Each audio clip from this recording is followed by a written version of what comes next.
بسم اللہ الرحمن الرحیم۔ السلام علیکم ورحمۃ اللہ وبرکاتہ۔ معزز سامعین، آج کی اس ویڈیو میں ہم آپ کے سامنے عراق، شام، مصر اور جزیرہ عرب کے اس دور کا ذکر کرنا چاہتے ہیں کہ جب ان علاقوں پر کچھ ظالموں اور جابروں کا پورا تسلط تھا۔ ان کی مرضی کے بغیر چڑیا بھی پر نہیں مار سکتی تھی۔ ہر طرف ان کی حکمرانی تھی۔ وہ جیسا چاہتے تھے کرتے تھے، کوئی ان کو پوچھنے والا نہ تھا۔ گویا اللہ کے بندوں اور اس کی زمین پر انہوں نے اپنی خدائی قائم کر رکھی تھی، مگر اللہ وحدہ لا شریک نے ان کے ظلم و ستم کو ختم کیا، اور وہ بھی صرف ایک مرد مجاہد کے ہاتھ سے، کہ جس کی پیدائش پر بھی انہوں نے پابندی لگا رکھی تھی۔ ہزاروں سال گزرنے کے باوجود اس عظیم انسان کی تعلیمات آج بھی دنیا پر پائی جاتی ہیں، اور ان ظالم حکام کی تباہی اور بربادی بھی دنیا کو خوب یاد ہے۔ بابل ملک عراق کا ایک مشہور اور پرانا شہر ہے جو کوفہ کے قریب واقع ہے۔ اس کے مشرقی جانب دجلہ اور مغربی جانب دریائے فرات بہتے ہیں۔ ارد گرد کا علاقہ بہت زرخیز ہے۔ ملک کی خوردنی ضروریات کافی حد تک یہاں سے پوری ہوتی ہیں۔ بصرہ بھی اسی ڈیلٹا میں واقع ہے۔ یہاں کی کھجوریں بہت مشہور ہیں۔ بابل شہر کو سب سے پہلے حضرت نوح علیہ السلام نے آباد کیا، پھر ان کے بیٹے حام کی نسل سے ایک بہادر آدمی کنعان بن کوش نے اسے وسعت دی اور 12 بائی 12 فرسخ تک پھیلا دیا۔ پھر کنعان کا بیٹا نمرود اسی شہر اور اس سے ملحقہ تمام علاقوں کا والی بنا۔ اس نے اپنی سلطنت کو فتوحات کے ذریعے پورے عراق، شام اور عرب علاقوں تک پھیلا دیا، کہ جس سے اپنے دور کی یہ ایک عظیم تر مملکت بن گئی۔ نمرود نے کم و بیش 400 سال تک حکومت کی۔ یہ 2300 سال قبل مسیح کا دور تھا۔ بابل کے ارد گرد کلدانی، اس کے شمال میں بمقام ہیران کلشدانی اور شام و عرب میں کنعانی آباد تھے۔ مصر و ہند کو چھوڑ کر تمام علاقے بالواسطہ یا بلا واسطہ نمرود بن کنعان کے زیر تسلط تھے۔ حضرت نوح علیہ السلام کے دوسرے بیٹے سام کی نسل میں سے ایک شخص طارخ بن ناحور اسی شہر بابل میں رہائش پذیر تھا۔ یہ شخص انتہائی لالچی، جہاں پسند، پرلے درجے کا مشرک اور نمرود کا چہیتا شمار کیا جاتا تھا۔ اپنے ہاتھ سے بت تیار کرنا، بادشاہ کے صنم کدا کی حفاظت کرنا اور نئی مورتیاں خرید کر اس بت خانے میں نصب کرنا اس کی ڈیوٹی تھی۔ ایک دفعہ اس نے بہت بڑا اور انتہائی خوبصورت ایک بت تیار کیا کہ جس پر بے بہا دولت خرچ ہوئی۔ اس میں ہیرے، جواہرات، سونے، چاندی اور دوسری قیمتی دھاتوں کا استعمال کیا گیا تھا۔ آخری تیاری کے بعد طارخ نے اسے شاہی صنم کدا میں نصب کروا دیا۔ اس کام میں اس نے بہت مال کمایا اور بادشاہ سے جاگیر بھی حاصل کی۔ اس بت کا نام اس نے بھگوانوں کا بھگوان آزر رکھا اور مشہور کر دیا کہ یہ صرف شاہی خاندان کی ہی التجائیں سنتا اور ان کی حاجتیں پوری کرتا ہے۔ طارخ اس بت کی اتنی مدح سرائی کرتا، اتنی تعریف کرتا کہ جس کا کوئی شمار نہ تھا۔ ہر وقت اس کے گن گاتا رہتا، اس لیے اس کا اپنا نام بھی آزر ہی پڑ گیا، اور قرآن مجید نے بھی اس کو اسی نام سے پکارا ہے۔ وَإِذْ قَالَ إِبْرَاهِيمُ لِأَبِيهِ آزر، کہ جب ابراہیم علیہ السلام نے اپنے باپ آزر سے کہا، تو خیر نمرود نے آزر کی کاریگری اور ہاتھ کی صفائی دیکھ کر اپنا یعنی نمرود کا مجسمہ بنانے کا آرڈر دے دیا۔ آزر نے اس کام میں وہ مہارت دکھائی کہ دنیا دنگ رہ گئی۔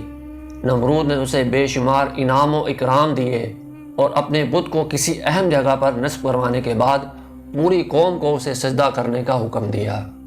طارخ نے یعنی کہ آزر نے خزانہ بھر دولت جمع کرنے کے ساتھ ساتھ ایک لمبی چوڑی جاگیر بھی حاصل کر لی تھی، جس کا بعض حصہ بے آباد پڑا تھا۔ کافی دیکھ بھال کے بعد اس نے اپنی ہی خاندان کی ایک لڑکی امیلا سے شادی کر لی۔ امیلا فطرتاً نیک اور رحم دل خاتون تھی۔ شادی کے بعد ان کے ہاں ایک لڑکا پیدا ہوا کہ جس کا نام انہوں نے ہاران رکھا۔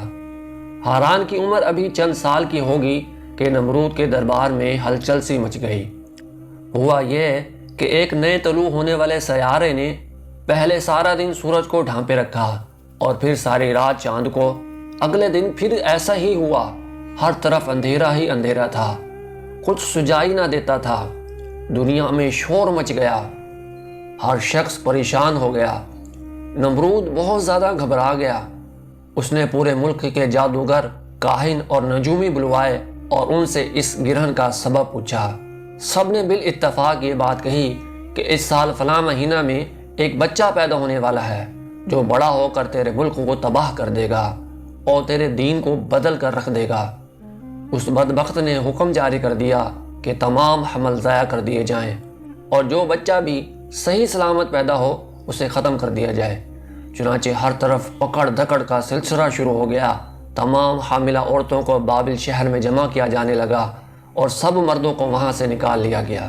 بادشاہ نے اپنا دارالحکومت کسی دوسری جگہ منتقل کر کے اپنی تمام کابینہ اور کارندوں کو وہاں جمع کر لیا اور پابندی لگا دی کہ کوئی شخص بابل شہر میں داخل نہ ہو۔ نمرود نے وہاں ایک لمبا عرصہ قیام کیا۔ کچھ دنوں بعد اسے بابل میں کسی اہم چیز کی ضرورت پڑ گئی۔ اس کام کے لیے اس نے اپنے ساتھی طارق یعنی کہ آزر کا انتخاب کیا، مگر اسے تاکید کر دی کہ وہ اپنی بیوی کے پاس ہرگز نہ جائے۔ مگر مشیت الہی کے سامنے کسی کا بس نہیں چلتا۔ آزر اپنے بتوں کے نام کی نظر نیازیں دیتے دلاتے شہر میں داخل ہوا۔ جب اس کی بیوی امیلا کو اس کے آنے کی اطلاع ملی تو اس نے اسے اپنے پاس بلایا۔